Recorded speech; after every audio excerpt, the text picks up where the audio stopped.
Assalamualaikum warahmatullahi wabarakatuh. Sekarang Ustazah nak terangkan berkenaan dengan sunat hayat. Okey.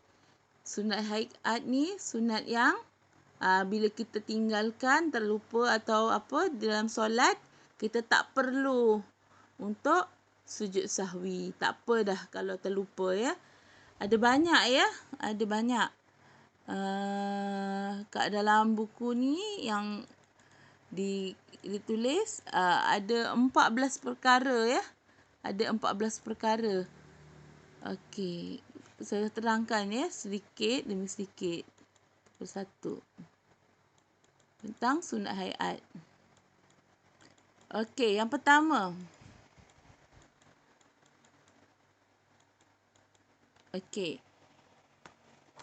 Kita tertinggal, kita tak buat mengangkat kedua tangan ketika takbiratul ihram. Allahu Akbar. Tu kita tak angkat tangan. Ketika rukuk pun kita nak rukuk, kita tak angkat tangan. Allahu Akbar. Kita terus je rukuk. Iktidal. Sami Allahu liman hamidah. Kita tak angkat tangan tu. Dan bangun selepas tahiyat awal.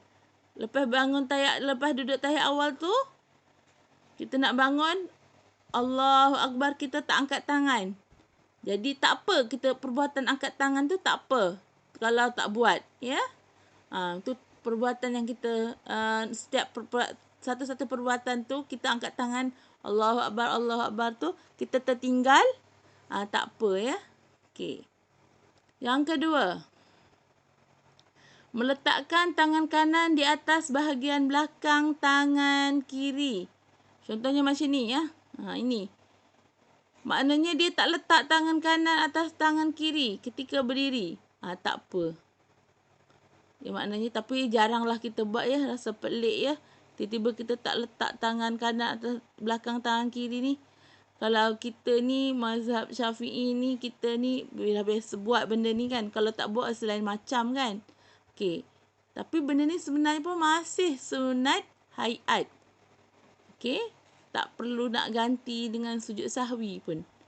Okey, yang ketiga. Apa dia sunat hayat lagi? Membaca doa iftitah. Dia tak baca doa iftitah. Tak apa.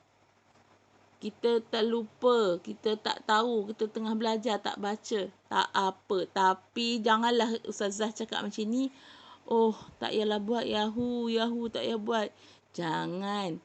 Allahu Akbaru kabira walhamdulillahi katsira wa subhanallahi bukratan wa asila. Itulah doa iftitah. Kita nak pahala lebih tak? Kita bukan nak solat biasa.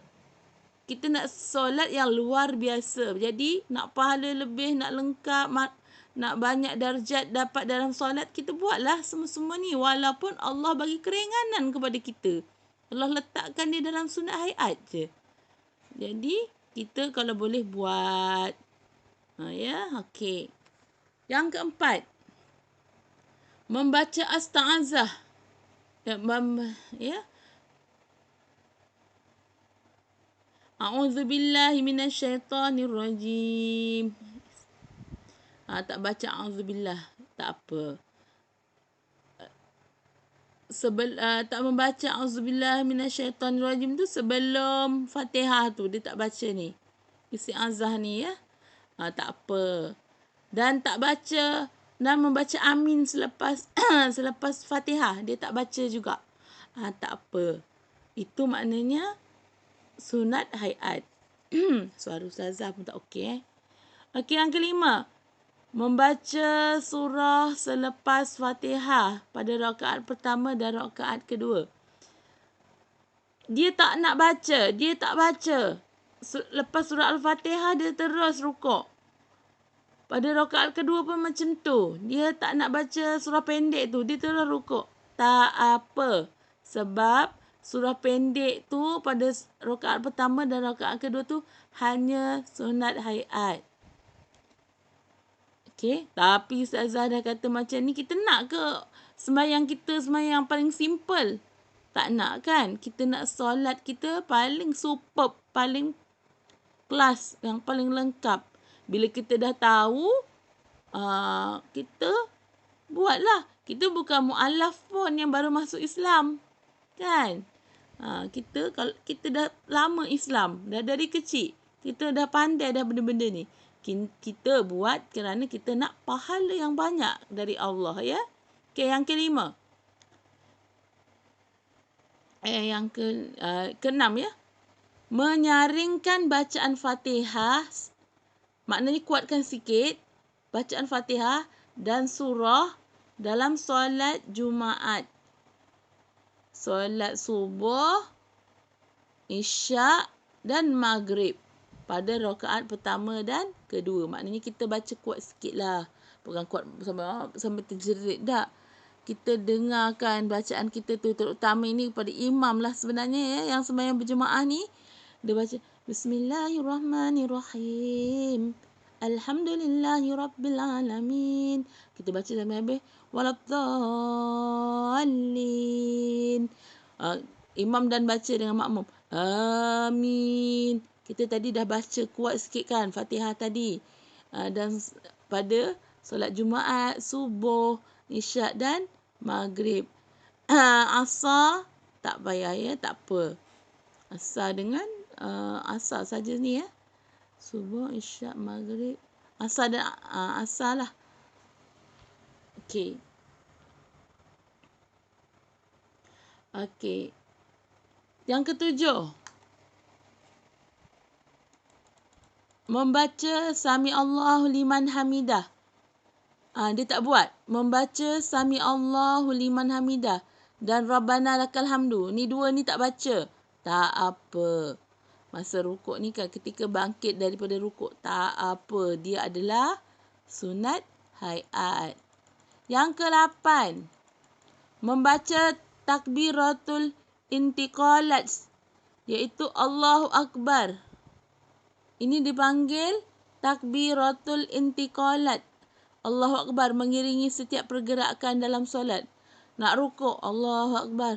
Nak sujud, Allahu Akbar.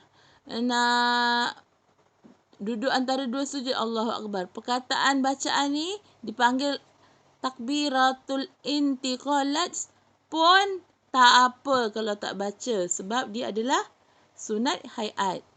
Okey, yang ke-9. Membaca tasbih 3 kali. Yang mana? Ketika rukuk. Subhana rabbiyal azimi wa bihamdi. Subhana rabbiyal azimi wa bihamdi. Subhana rabbiyal azimi wa bihamdi. Dan ketika sujud. Subhana rabbiyal a'la wa bihamdi.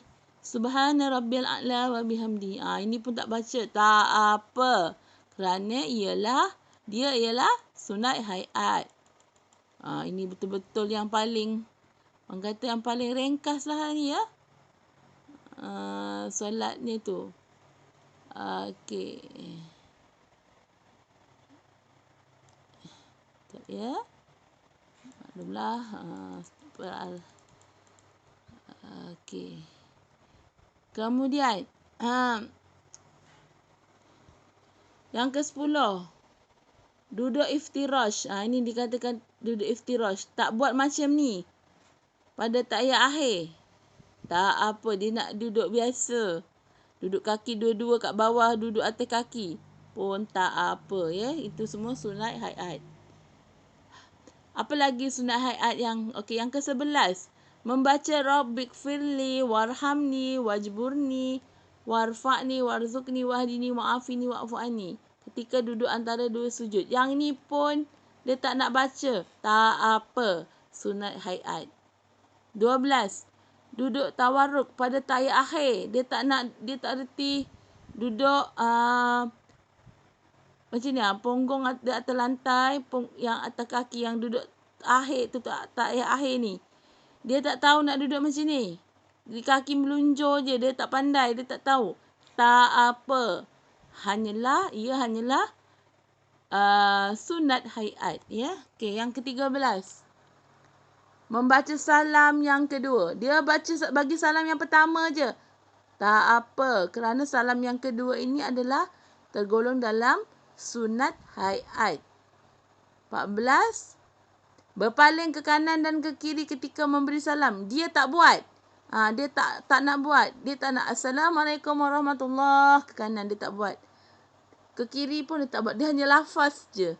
Assalamualaikum warahmatullahi. Kepala dia tegak je. Assalamualaikum warahmatullahi. Kepala dia tegak je. Tak apa. Masih diterima ya. Kerana ia adalah sunat hayat. Tetapi kita carilah yang paling smart. Paling terbaik solat kita ya. Kalau boleh kita buatlah yang lengkap sekali. Okey. Di sini dikatakan hikmah sunat abad dan sunat hayat. Apa hikmahnya kita buat? Apa yang terbaik? Apa yang kebaikan yang kita buat? Bila kita mengamalkan sunat abad dan sunat hayat ni, kita akan hikmah dia mengagungkan kebesaran Allah. Kita buat je, kita ni kan, kita buat, kita lakukan, semua ni menandakan kita agungkan kebesaran Allah. Kedua, dapat menampung kekurangan solat. Tu saya kata, biar kita buat semua. Solat kita ni kalau buat seorang 1 markah. Kalau berjemaah baru dapat 27 markah. Nak dapat 1 markah ni pun, kita dalam semayang pun kita berhayal apa semua lalai kan. Jadi perbuatan-perbuatan sunat yang banyak tadi kita buat juga untuk menampung nak dapat markah ya, dapat solat yang lengkap. Jadi dapat menampung kekurangan solat. Yang ketiga, mendapat pahala, menambah pahala ya. Kemudian keempat, menyempurnakan amalan sunat. Dapatlah kita punya amal sunat kita pun lengkap ya. Menambah khusyuk dalam solat. Solat kita akan khusyuk.